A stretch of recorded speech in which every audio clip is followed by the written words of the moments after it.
কুমিল্লার মুরাদনগর উপজেলার পাঁচকিত্তা গ্রামে ঘটে এমন এক ঘটনা যা শুনলেই গা শিউরে ওঠে। বৃহস্পতিবার রাতে হোমনা থেকে বাবার বাড়িতে বেড়াতে আসা ২৫ বছরের এক নারী ঘুমিয়েছিলেন, আর তখনই শহীদ মিয়ার ছেলে ফজর আলী চুপিসারে ঘরের দরজা খুলে ঢুকে পড়ে এবং তাকে ধর্ষণ করে।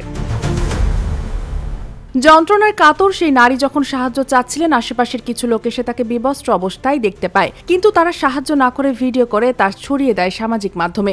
এই নিষ্ঠুরতা দেখে হতবাক পুরো জাতি। এই ঘটনায় ভিডিও সামাজিক যোগাযোগ মাধ্যমে ছড়িয়ে পড়তে শুরু হয় তীব্র প্রতিবাদ। দেশের সর্বস্তরের মানুষ যেমন ক্ষোভ প্রকাশ করেছে, তেমন এর বিরুদ্ধে সোচ্চার হয়েছেন ছবি অঙ্গনের তারকারাও।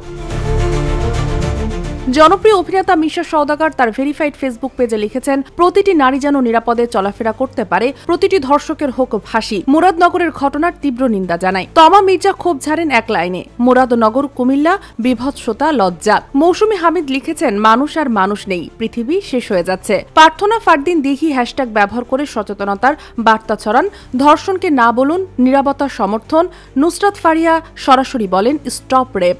অভিনেতা আরশ খান লিখেন, একজন নারীর সাথে এমন পাশবিক আচরণ কেবল কুপুরুষই করতে পারে, জন্ম পরিচয়হীন না হলে এমনটা সম্ভব না।